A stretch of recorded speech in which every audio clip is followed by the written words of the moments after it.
Hello दोस्तों, welcome back to my channel. अगर आपने अभी तक मेरे चैनल को सब्सक्राइब नहीं किया है तो जल्दी से मेरे चैनल को सब्सक्राइब कर दें। एपिसोड 23 की शुरुआत में शो जियांग को अपनी चोट पर क्रीम लगाने के लिए कह रहा होता है। जियांग पहले तो इसकी बात इग्नोर कर देते, लेकिन बाद में शू कहने लगता है कि मुझे बहुत दर्द हो रही है, इसलिए ना चाहते हुए जियांग को शू के पास आना पड़ता है। शू जियांग को क्रीम पकड़ा कर लेट जाता है और कहने लगता है कि ऐसे लगाने में तुम्हें ज्यादा आसानी होगी। जियांग शू को क्रीम लगाने लगते हुए कहती है कि मैं सोचती हूँ कि हमारी पार्टनरशिप 1 साल में खत्म होगी या 2 साल में। तो शू कहते हैं कि क्या तुम हमारे लिए हैप्पी एंडिंग नहीं सोच सकती। जियांग कहती कि तुम्ही ने तो कहा है कि दुनिया के सारे पार्टनर्स एंड में अपनी पार्टनरशिप खत्म कर लेते हैं क्योंकि कुछ चीजों को हम कंट्रोल नहीं कर पाते। शिव कहता है कि तुम फिक्र नहीं करो, हमारी पार्टनरशिप खत्म नहीं होगी, बल्कि हम अपने रिलेशनशिप को चेंज करके हमेशा के लिए एक साथ रह सकते हैं। जियांग इसको देख रही होती तो शिव कहता है कि मैं बहुत सीरियस हूँ। तो जियांग कहने लगती है कि मुझे लगता है कि तुम्हारा जख्म बिल्कुल हील हो गया है, इसलिए मुझे कल से आने की यहाँ पर जरूरत नहीं है। शिव कहते हैं कि कोई बात नहीं, तुमसे मिलने के लिए मैं तेंग्यू आ सकता हूँ। शिव कहते हैं कि तुमने और शेंगचन आर्ट प्रोजेक्ट ने जो मार्केटिंग कैंपेन शुरू की है उसने सबकी अटेंशन को अपनी तरफ खींच लिया है, और अगर तेंग्यू ने चंद दिनों के अंदर अपना नया प्रोडक्ट मार्केट में लॉन्च नहीं किया तो तुम्हारी सारी मेहनत जाया चली जाएगी। और कहने लगता है कि तुम्हारी हर मार्केटिंग स्ट्रेटेजी एंड में तुम्हारे लिए ही मसले खड़े कर देती है। लेकिन जियांग कहती कि बिजनेस की शुरुआत में आपके सामने जो भी मसले आते हैं आपको उनको हल ही करना पड़ता है। तुम फिक्र नहीं करो, मैं जरूर कोई सोल्यूशन ढूंढ लूंगी उन सब प्रॉब्लम्स का जो मेरे सामने है। शो कहता है कि मुझे तुम पर भरोसा है। अगले दिन जियांग जब फैक्ट्री जाती है तो यूशन जियोन को बताती है कि फ्री यूनिकॉर्न अब से हमें अपना ऑर्डर नहीं देगा।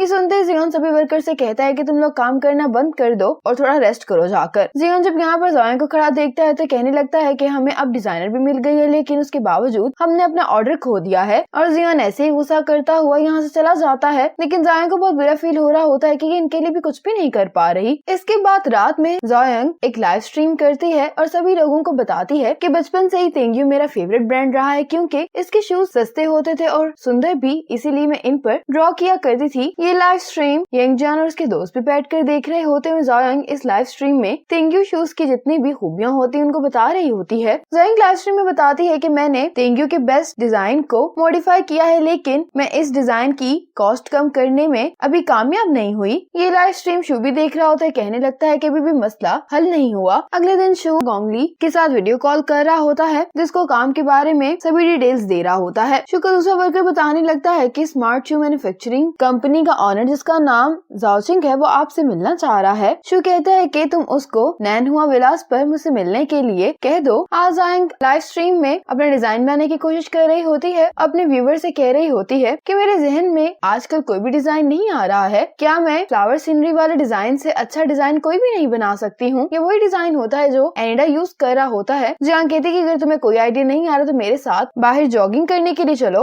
और जियांग फिर जियांग को बाहर लेकर आ जाती है। जियांग इससे कहती है कि हम दोनों रेस लगाते हैं, जो भी जीतेगा उसकी बात मानी जाएगी। और फिर ये दोनों रेस के लिए भागना शुरू कर देती हैं। जब ये दोनों भाग रही होती हैं तो इनके स्कूल में होने वाली रेस का सीन भी दिखाया जा रहा होता है, जहाँ पर जियांग रेस में आगे जा चुकी होती है, लेकिन जियांग का शूज उतर जाता है। और जब ये अपना शूज पहन रही होती है तो जियांग इसके पास आकर इसको अपना हाथ देती है। जियांग भी जियांग को अपना हाथ पकड़ा देती है और अब ये दोनों एक साथ ही तेंग्यू के गेट पर पहुंच जाती हैं। अब ये दोनों ही रेस जीत चुकी होती हैं। तो जियांग कहती है कि तुम अपने डिजाइन के मुताबिक शूज की 2 कलेक्शन को डिजाइन करोगी, एक की कॉस्ट 200 यॉन होगी और दूसरे की 600 यॉन। कौन से डिजाइन को हमें आगे भी बनाना चाहिए, इस बात का फैसला इन शूज की सेल करेगी। जियांग कहती है कि मेरे पास वापसी का कोई और रास्ता नहीं है, तेंग्यू अगर सर्वाइव कर सकता है तो वो इसी फैसले पर डिपेंड करता है। जियांग कहती है कि तुम अपना बर्डन मुझ पर नहीं डालो। तो जियांग कहती है कि अब ये तुम्हारा बर्डन भी है, तुम भी अब वापस नहीं जा सकती। जियांग कहती है कि हम दोनों एक दूसरे को भरोसा करते हैं, इसीलिए आज हम एक दूसरे के साथ काम कर रहे हैं और अभी भी एक दूसरे पर भरोसा करके ही हम हर मसले का हल निकाल सकते हैं। जियांग ये बात सुनकर जाने लगती है। तो जियांग कहती है कि तुम कहाँ जा रही हो। जियांग कहती है कि मैं काम करने के लिए जा रही हूँ। तुम्हें क्या लगता है कि 2 कलेक्शंस के डिजाइन आसमान से गिर जाएंगे। जियांग कहती है कि अभी जो मैंने मार्केट रिसर्च की है वो मैं तुम्हें भेज देती हूँ। तो जियांग कहती है कि मुझे जो इन शूज के लिए मटेरियल चाहिए वो भी तुम्हें जल्द से जल्द लाना होगा। अब जियांग अपनी लाइव स्ट्रीम पर वापस आ जाती है, अपने डिजाइन के लिए कलर्स और बाकी सब चीजें डिसाइड करने लगती है। अगले दिन जियांग क्लाउड फुटवेयर आई होती है तेंग्यू के शू मटेरियल की बात करने के लिए। जियांग काफी देर से इंतजार कर रही होती, लेकिन इससे मिलने के लिए कोई भी नहीं आता। दूसरी तरफ शू आज शू कंपनी के ऑनर जाओचिंग से मीटिंग करने के लिए आया होता है। जियांग को यहाँ पर इंतजार करते करते 12 बज जाते हैं तो ये मीटिंग रूम से बाहर आ जाती है। तो यहाँ पर इन्होंने एक वॉल पर डिफरेंट शूज के मटेरियल के सैंपल लगाए होते हैं जिनको जियांग बहुत गौर से देख रही होती है। इतने में यहाँ पर मिस्टर ये आते हैं जो कहने लगते हैं कि तुम भी यहाँ पर मेरे से गवर्नमेंट लाइसेंस चुराने के लिए आई हो। जियांग कहती है कि अगर मैं ऐसा कुछ करने के लिए आई होती तो मैं आपका यहाँ पर आकर घंटों इंतजार नहीं करती, और पूछने लगती है कि क्या आपका ये लाइसेंस पहले भी चोरी किया जा चुका है। तो मिस्टर ये कहने लगती है कि मैंने तुमसे सिर्फ एक सवाल पूछा है, लेकिन तुमने उसके बदले में मुझसे इतने सारे सवाल पूछ लिए हैं। कोई शक नहीं है कि तुम जियांग चिशन की ही बेटी हो। जब तुम्हारे डैड यंग थे वो भी तुम्हारी तरह ही बोला करते थे। ये कहकर मिस्टर ये यहाँ से जाने लगते हैं तो जियांग भी इनके पीछे आती है। मिस्टर ये जियांग से कहते हैं कि अगली दफा याद से अपॉइंटमेंट ले लेना। जियांग कहती है कि मैं पहले 3 दफा अपॉइंटमेंट ले चुकी हूँ, लेकिन आप मुझसे मिलते ही नहीं है, तो इसलिए मुझे आपके पास डायरेक्टली ही आना पड़ा है। मिस्टर ये कहती है कि क्या तुम हिंट नहीं ले सकते कि मेरे पास तुमसे मिलने के लिए वक्त नहीं है। जियांग कहती है कि अगर हम बात करें तो हम दोनों ही बिजनेस कर सकते हैं, लेकिन आपने बात के बगैर ही नतीजा निकाल लिया है।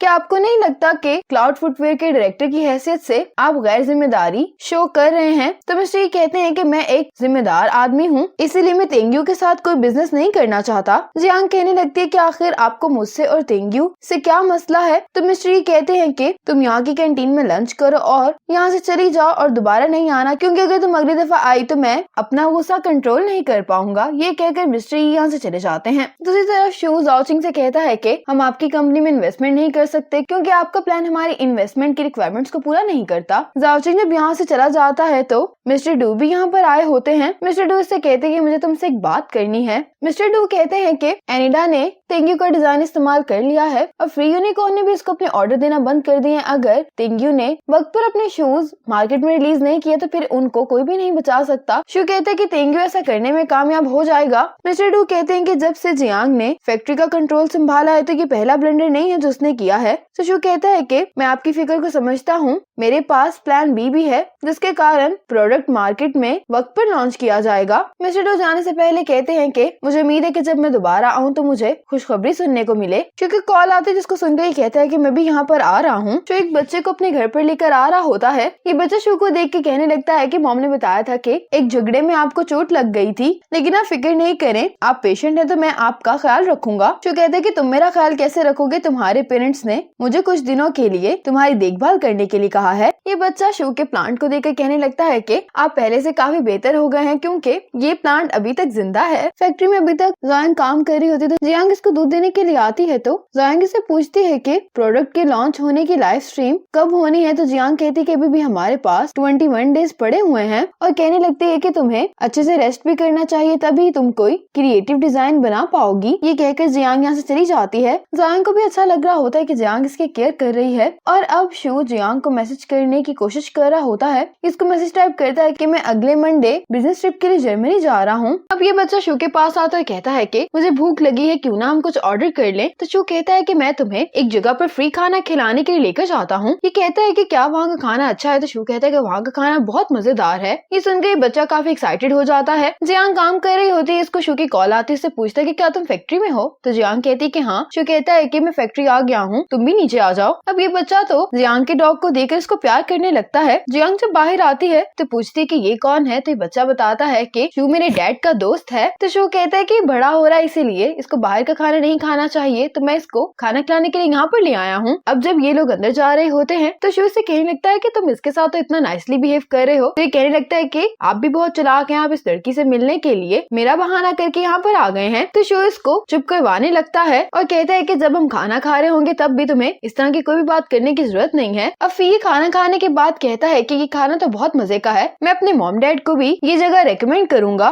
तो जियांग कहती है कि ये कोई पब्लिक प्लेस नहीं है, इसलिए तुम उनको यहाँ पर खाना खिलाने के लिए नहीं ला सकते, लेकिन जब भी तुम्हारा दिल चाहे तो तुम यहाँ पर खाना खाने के लिए आ सकते हो। जियांग कहने लगती है कि तुमने अभी शूलिंग और ली हुआ का नाम लिया है। तो शू कहता है कि मू शियान इसकी मॉम है। जियांग बहुत हैरान होते हुए कहती है कि लिंग शियांग की मैनेजर जो कि सियानियन कल्चर के ऑनर है। ये बहुत ज्यादा हैरान हो रही होती है। तो फिर कहता है कि क्या आप मेरी मॉम को जानती हैं। तो जियांग कहते हैं कि तुम्हारी मॉम बहुत फेमस है इसलिए मैं उनको जानती हूँ, और कहने लगती है कि जब भी तुम्हारा यहाँ पर खाना खाने को दिल चाहे तो तुम आ सकते हो, अगर तुम्हारे अंकल शू बिजी भी हो तो। तो फी कहते हैं कि ठीक है, फिर हम दोनों एक दूसरे को वीचैट पर ऐड कर लेते हैं और फिर जियांग और फी एक दूसरे को वीचैट पर ऐड कर लेते हैं। शू कहने लगता है कि तुमने तो वीचैट पर एक फ्रेंड भी बना लिया है। तो फी शू के कान में कहता है कि मैं आपकी मदद करूंगा। जियांग कहती है कि तुम दोनों क्या बात कर रहे हो। तो फी कहता है कि ये हमारे दरमियान एक सीक्रेट है। जियांग फी से बहुत प्यार से बर्ताव कर रही होती तो ये देखकर शू कहने लगता है कि तुमने कभी मुझे तो इतने प्यार से नहीं देखा। तो जियांग कहती है कि तुमने अपनी उम्र देखी है, ये तो सिर्फ एक छोटा सा बच्चा है। शू इसको बताने लगता है कि मैं नेक्स्ट मंडे बिजनेस ट्रिप पर जा रहा हूँ। जियांग इसको गुड लक कहती है तो शू कहता है कि बस तुम इतना ही कहोगी। जियांग कहने लगती है कि मैं उम्मीद करती हूँ कि तुम्हारा सफर आराम से और सेफली गुजरे और मैं उम्मीद करती हूँ कि तुम जिससे भी मिलो वो तुम्हारे साथ बहुत नाइसली बिहेव करे। क्या ये काफी है? फिर शू कहने लगता है कि मेरे स्टमक में बहुत दर्द हो रही है। जियांग कहती है कि बाद में मेडिसिन ले लेना। जियांग फी से पूछने लगती है कि तुम कौन सी ड्रिंक पियोगे। तो ये कहता है कि मुझे कोई भी ड्रिंक नहीं चाहिए। शू कहने लगता है कि मेरे स्टमक में दर्द हो रही है, क्या तुम मुझे थोड़ी सी भी अटेंशन नहीं दे सकती। तो फी कहने लगता है कि अंकल शू,